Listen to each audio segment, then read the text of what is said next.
Hi bro, வணக்கம். உங்கள் கணிப்பாளன் முத்து. எப்போவுமே கேஎல் ரிசல்ட்டை பொறுத்தளவுக்கு என்னென்ன பண்ணணும் அப்படின்ற ஒரு கான்செப்ட் இருக்குது. அதாவது ஃபேமிலி நம்பர் அப்படிங்கிற விஷயம் ரொம்ப முக்கியமான விஷயம். அதை ஃபேஸ் பண்ணி தான் நீங்கள் எடுக்கணும். அதை ஃபேஸ் பண்ணி எடுத்தீங்கன்னா ஈஸியாக எடுக்க முடியும். இப்போ ஒன்றும் இல்லை, உங்களுக்கு எக்ஸாம்பிள் தர்றேன். 832 அப்படின்னு வச்சாக்கும் இதோட டச் நம்பர் 5. நேற்று நம்ம ஆல்பர்ட் கொடுத்ததே 5 தான் கொடுத்தோம். 9 5ன்னு கொடுத்துருப்பேன். ஏன்னா 32வோட டச் நம்பர் 9, இந்த ஃபேமிலிக்கு டச் நம்பர் 5. அப்போ ஆல்பர்ட் 9 5 தான் வரணும். அதில் கொஞ்சம் ஏமாந்து நம்ம கொடுத்து நம்மளாம் அதிகமாக கொடுக்க மாட்டோம். ஒரு செட்டு 2 செட்டு, அதுக்கு மேலே நான் நீங்கள் கேட்டாலும் நான் சத்தியமாக நான் தரமாட்டேன். அளவோட விளையாடுங்கள், வளமுடன் வாழுங்கள். இன்றைக்கி என்ன கான்செப்ட்டு, அதுக்கு முன்னாடி இன்னொரு சின்ன விஷயம் மறந்துட்டேன். இருங்க, ஒரு சின்ன ட்ரிக் இது, ஒரு பேட்டர்ன். என்ன சார்ட் மார்க்கிங்கு, போர்டு கெஸ்ஸிங்கு, என்ன ஏது எல்லாம் பார்த்தீங்கன்னா உங்களுக்கு அழகாக புரியும். எந்த ஃபேமிலி நம்பர் வரப்போகுது, முதல்ல கெஸ்ஸிங் எடுக்கிறப்ப எந்த ஃபேமிலி நம்பர் வரப்போகுது அப்படிங்கிறத நம்ம எடுத்தால் தான் அடுத்து நம்ம அது எந்த போர்டுக்கு வரும், என்ன ஏதுன்னு பண்ண முடியும். இந்த ரூட் நல்லா இருக்கா? சூப்பராக இருக்குல்ல? தொடர்ந்து 3 நாள் ஒரே பேட்டர்னில் வரும். அதனால் இது கொஞ்சம் வாய்ப்புகள் இருக்குது, கொஞ்சம் கவனமாக பார்த்துக்குங்க. இப்போ போர்டு மார்க்கிங் நான் போகிறேன். அதுக்கு முன்னாடி இன்னொரு விஷயம் சொல்லிடணும். ஏன்னா ஒரு கெஸ்ஸிங் எப்படின்னா சரியாக சொல்லிட்டு தான் போகணும். இப்போ 503 ரிசல்ட் இருக்குது. இப்போ 53 ஜீரோவோட டச் நம்பர் பார்த்தீங்கன்னா 4 அல்லது 7 உள்ள வர்றதுக்கு அதிகமான வாய்ப்புகள் இருக்கும். கொஞ்சம் கவனமாக பார்த்துக்குங்க. 53யோட டச் நம்பர் யாருன்னு கேட்டிங்கனாக்கும் 9 8. ஓகேவா? அதனால் அது வர்றதுக்கும் வாய்ப்பு இருக்கும். இப்போ போர்டு மார்க்கிங் நான் போகிறேன். என்னென்ன போர்டுக்கு எந்தெந்த நம்பர் எங்கெங்கே வரப்போகுது, அதாவது முதல்ல உள்ளே வரப்போகிற நம்பர் யார், கேமுக்குள்ளே இன்றைக்கி என்னெல்லாம் வரலாம் அப்படிங்கிற ஒரு விஷயம் நமக்கு தெரியணும்.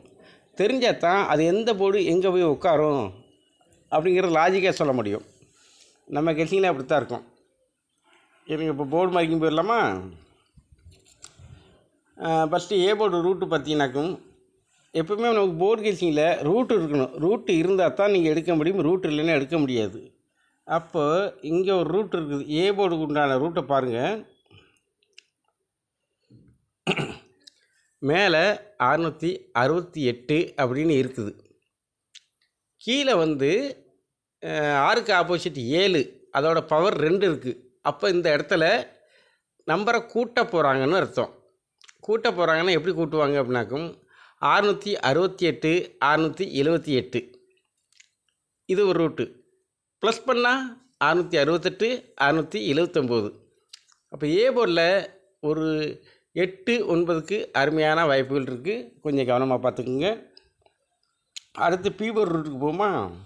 பி போர்டு ரூட்டு எங்கே இருக்குது? கெஸ்ஸிங் எடுக்கப்போ ரூட் இருக்கணும். ரூட் இருந்தால் தான் நீங்கள் எடுக்க முடியும், இல்லைன்னா அந்த போர்டு அவுட் ஆயிரும். ஏன்னா இங்கே 53ன்னு வச்சுருக்கப்ப உங்களுக்கு அங்கே அதோட டச் ஃபேமிலி நம்பர் 8 அல்லது 9 ஏ போர்டுக்கு வர்றதுக்கு அதிகமான வாய்ப்புகள் இருக்கும். உங்களுக்கு எது வருதோ நீங்கள் தாராளமாக எடுத்துக்கலாம், ஒன்றும் தவறில்லை. இப்போ 242 கீழே 25ன்னு வச்சாச்சு. அப்போ அங்கேயும் ப்ளஸ் தான் ஆகப்போகுது. அப்போ 242 252ன்னு எடுத்தால் ஒரு நம்பரை கூட்டுனா ப்ளஸ் பண்ணணும். ப்ளஸ் பண்ணால் அந்த இடத்துல என்ன ஆகும்னு கேட்டிங்கன்னா இன்றைக்கி 7 அப்படிங்கிற ஒரு வாய்ப்பு இருக்குது. பி போர்டில் 7 வர்றதுக்கு அதிகமான வாய்ப்புகள் இருக்குது. ஏன்னா 242 252 ப்ளஸ் பண்ணால் 7. அதே மாதிரி ப்ளஸ் பண்ணால் 3 அல்லது 8. 242 53ன்னு போச்சுன்னா அங்கே 3 வராது, 8 வந்துடும். அப்போ பி போர்டில் 2 நம்பர் வருது, யார் வர்றான்னு கேட்டாக்கம் 7 அல்லது 8 வர்றதுக்கு அதிகமான வாய்ப்புகள் இருக்கும். இங்கே ப்ளஸ் ஆகுதா மைனஸ் ஆகுதா, இதில் டைரக்ட் பேட்டர்ன் ரிவைஸ் பேட்டர்ன் நிறைய இருக்குது. இப்போ 42 52ன்னு வச்சா அந்த இடத்துல பி போர்டில் 7, 42 53ன்னு வச்சா 3 வராது, அந்த இடத்துல 7 தான் வரணும். இந்த கான்செப்டை புரிஞ்சுக்குங்க. அதேமாதிரி பி போர்டுக்கு இன்னொரு ரூட்டும் இருக்குது. இந்த ரூட் எடுக்கலாம். இப்போ மேலே 302ன்னு இருக்குது, கீழே 30ன்னு வச்சாச்சு. அப்போ 302 303ன்னு போச்சுன்னா 8 வந்துடும். ஒருவேளை இன்றைக்கி டபுள்ஸ் வருமா?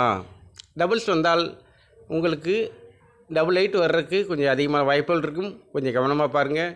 அப்போ ஏபி கான்செப்டில் 88 87 97 இந்த மாதிரி ஒரு கான்செப்டில் வர்றதுக்கு அதிகமான வாய்ப்புகள் இருக்கும்.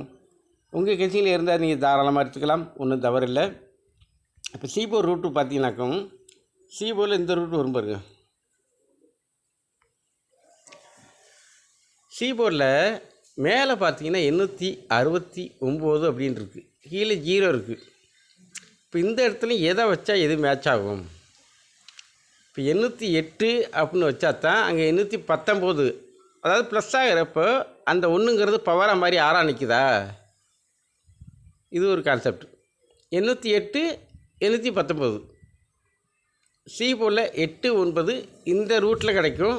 இன்னும் நிறைய ரூட் இருக்குது. அதாவது ஒரு போர்டுக்கு நீங்கள் குறைஞ்சது 3 நம்பராக நீங்கள் செலெக்ஷன் பண்ணணும். 3 நம்பர் செலெக்ஷன் பண்ணிவிட்டு அதுக்கப்புறம் தான் எந்த ஃபேமிலிக்கு போகுது, அப்போ இந்த ஃபேமிலி நம்பர் இதில் எடுக்கலாம், இதில் ஏபிபிசி போடலாம் அப்போ நீங்கள் முடிவுக்கே வர முடியும்.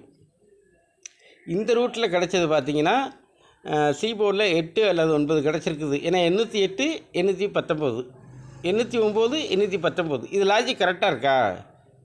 ஒரு போர்டு கழிச்சிங்கன்னா இவ்வளோ வேலை பார்க்கணும். இது அடுத்த ஆங்கிள் பார்ப்போமா?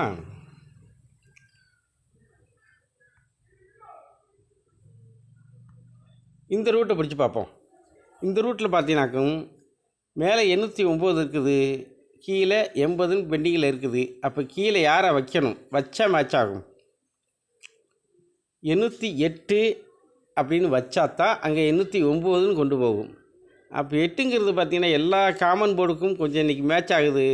அதனால் இன்றைக்கி நான் சிங்கிள் ஆல் போர்டாக கொடுத்தனாக்கும் ஆல் போர்டு 8 தான் கொடுப்பேன், வேறு நம்பர் கொடுக்க மாட்டேன்.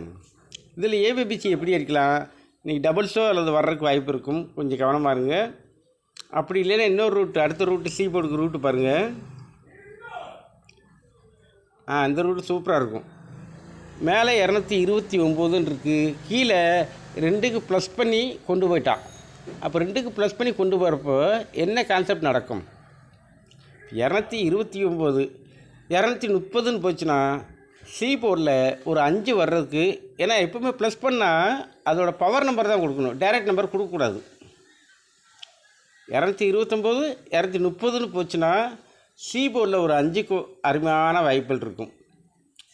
அப்போ ஏஸ் டபுள்ஸ் இல்லை, ஏன்னா இந்த ரூட்டில் உங்களுக்கு 8 9 மாட்டிருச்சு. இந்த ரூட்டில் 8 9 இருக்குது. டபுள்ஸ் பட்டன் அந்த ரூட்டு ஒர்க் ஆகும். அப்படி டபுள்ஸ் வரல அப்படின்னாக்கும் ரிப்பீட் நம்பர் வர்றதுக்கு அதிகமான வாய்ப்புகள் இருக்கும். அப்படி ரிப்பீட் நம்பர் வந்துச்சுன்னா C4ல் ஒரு 5ஆம் நம்பர் அருமையான வாய்ப்பு இருக்குது. அப்போ இந்த காம்பினேஷனில் தான் நம்ம எடுக்கணும். இப்போ 0வோட ஃபேமிலி டச் நம்பர் யார்? 47.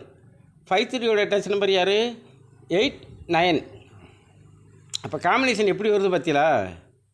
இதுதான் காம்பினேஷன். இந்த காம்பினேஷனில் அடிக்கணும். நீ டபுள்ஸ் வருமா வராதா என்ன கான்செப்ட்டு? இப்போ டபுள்ஸ் வந்தாலும் எடுக்கணும், டபுள்ஸ் வராமையும் எடுக்கணும். நான் என்னென்ன போடு, இந்த போடு இப்போ உங்களுக்கு இப்போ என்னோடய கட்சியில் மேட்ச் ஆகிரும். மேட்ச் ஆகிறப்போ நமக்கு இந்த நம்பர் வருது, இந்த போர்டில் போட்டுக்கலாம். ஏன்னா இந்த மாதிரி ஒரு ரிசல்ட்லாம் பார்த்தீங்கன்னாக்கும் கண்டினியூஸாக வர்றப்ப டபுள்ஸ் வர்றதுக்கும் அதிகமான வாய்ப்புகள் இருக்கும். C4ல் 2 வர்றதுக்கு எனக்கு வாய்ப்பே கிடையாது ராஜா. அவன் ரிவேர்ஸ் போட்டால் தான் வரும், இல்லைன்னா வர்றதுக்கு வாய்ப்பு இல்லை. இப்போ C4ல் மட்டும் 8 9 5 இந்த 3 நம்பர் வருது. இப்போ ஆல் போர்ட்லேயும் எனக்கு கிடச்ச நம்பர் பார்த்தீங்கன்னாக்கும் 8 மட்டும்தான் கிடச்சிருக்குது. அதனால் நான் 8 எடுத்துக்கிறேன். உங்களுக்கு 8 9 இன்னைக்கு கேமு 8 9 5 இந்த காம்பினேஷனில் தான் வரணும். அவன் மிஷின் ஓடணும். ஏன்னா ஒரிஜினல் பேட்டர்ன் இதெல்லாம். இது சொல்லி கொடுத்தது எனக்கு குருநாள் சொல்லி கொடுத்தாரு. இந்த பேட்டர்னில் எடுத்தோம்னாக்கும் இப்போ இந்த ரிசல்ட் வச்சாக இந்த ஃபேமிலிக்கு போகணும் அப்படிங்கிற நமக்கு தெரியணும். நமக்கு தெரிஞ்சால் தான் அது எந்த நம்பர் எடுக்கிற உள்ளே வரப்போகிற நம்பர் யார் என்ன ஏது. அதான் சொல்கிறேன், 0 வந்தால் 47 உள்ளே வரணும், 53 வந்துச்சுனாக்கும் 8 அல்லது 9 உள்ளே வரணும். இதுதான் லாஜிக். இப்போது உங்களுக்கு 3 போர்டுக்கு உண்டான நம்பருமே நான் கொடுத்தாச்சு. இப்போ உங்களுக்கு என்ன வருதோ அதை அழகாக எடுத்துக்கோங்க. ஒரு போர்டுக்கு 3 நம்பர் கண்டிப்பாக வரும். நான் இன்றைக்கெலாம் 2 நம்பர் தான் கொடுத்துருக்கேன் ஒவ்வொரு போர்டுக்கும். இதெல்லாம் அருமையான அந்த போர்டு வாக்கிங் வந்து பார்த்திங்கன்னா வாரத்தில் ஒரு 5 நாள் தான் கரெக்டாக உட்காரும், மற்ற 2 நாள் உட்காராது. டைரக்ட் பேட்டர்ன் ரிவர்ஸ் பேட்டர்ன் அப்படின்னு மாறிக்கிட்டே இருக்கும். அப்போ டைரக்ட் பேட்டர்ன் நமக்கு கிடைக்கிறப்ப அந்த போர்டை வந்து நம்ம எடுத்துக்கணும். அப்படி எடுத்துட்டோம்னாக்கும் அன்றைக்கி நமக்கு சிங்கிள் போர்டாவது பாஸ் ஆகும், லாஸ் இல்லாமல் ஓட்டணும். இது வந்து விளையாட்டு கிடையாது, அருமையான தொழில். இதை வந்து சரியாக பயன்படுத்த நிறைய பேர் தெரியாமல் தான் போட்டு பணத்தை விட்டு நிறைய பேர் மிஸ் பண்ணிட்டாங்க. இதில் பணத்தை விடக்கூடாது, அளவோடு விளையாடணும். அளவோடு விளையாண்டாதான் இங்கே உங்களுக்கு லாஸ் இல்லாமல் கொண்டு போக முடியும்.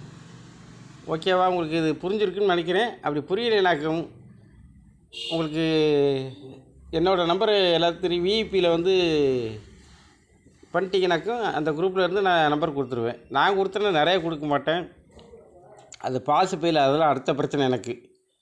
ஆனால் 2 செட்னா 2 செட் தான், அதில் எனக்கு வின்னிங் வரணும். இல்லையா சப்போர்ட்டுக்கு ஒரு செட் சேர்த்துவேன், 3 செட்டாக வச்சுக்க. டேரெக்டாக வைங்க, பாக்ஸ் அடிக்காதீங்க. இப்போ இந்த போர்டை வச்சே நீங்கள் ஏபிபிசிஎஸ்சின்னு பிரித்து அடிக்கலாம். ஏன்னா எந்த போர்டுக்கு எந்த நம்பர் வருங்கிறது தெளிவாக சொல்லிட்டேன் நான். அப்போ இதிலே நீங்கள் ஏபிபிசி அடிக்கலாம்ல. ஏபிபிசின்னு அடிச்சுன்னா உங்களுக்கு எப்படி லாஸ் ஆகும்?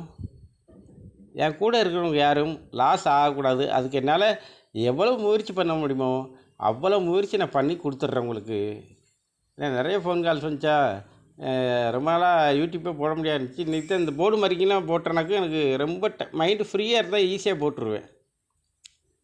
நிறைய ஃபோன் கால்ஸ் வந்து டிஸ்டர்ப் பண்ணதான் அதிகமாக போட முடியாமல் போச்சு.